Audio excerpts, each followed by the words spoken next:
Okay, so liquidity has been infused. Ashish Vaid, President of the Indian Merchant of Chambers, also with us on the program. Mr. Vaid, if you can hear me, sir, good evening. Yeah, good evening. All right, sir.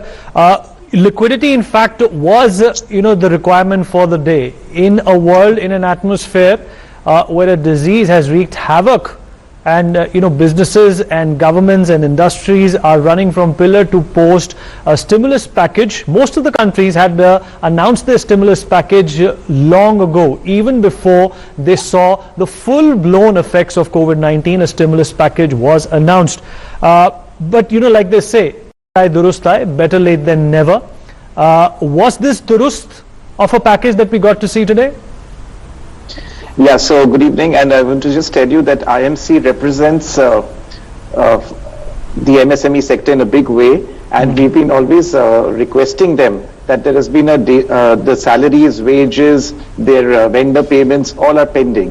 So now I think these three measures which have come in a quite substantial way, whereby 3 lakh crores for collateral free loan, and then 50,000 crores for this new novel idea which IMC had also suggested of equity infusion, will really help. So when there's equity infusion, they can be like they become less debt, and equity positive. Secondly, the 20,000 crores for stressed MSMEs. So all these three funds, the 3 lakh crores, the 20,000 crores and the 50,000 crores, this will really help the liquidity of the MSMEs.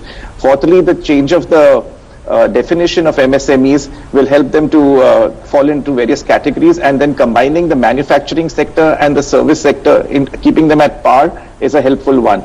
Of course, the global tenders also being called off for below 200 crores is a big positive, as it will encourage the local tenderers to submit tenders and get back these orders and improve their cash flows and also get more and more tenders. Lastly, this 45 days, they're confirming that in 45 days they shall be paying off all the dues of the MSMEs. I think this was a long-standing demand, and it will be a big help to the MSMEs to improve their cash flow and liquidity. So overall, I think it's today's first round goes. Okay, Mr. Dua, coming to you, sir, if you can hear me. Obviously, it is not over yet. There is still more to be done. There's still more to be taken care of. There's still more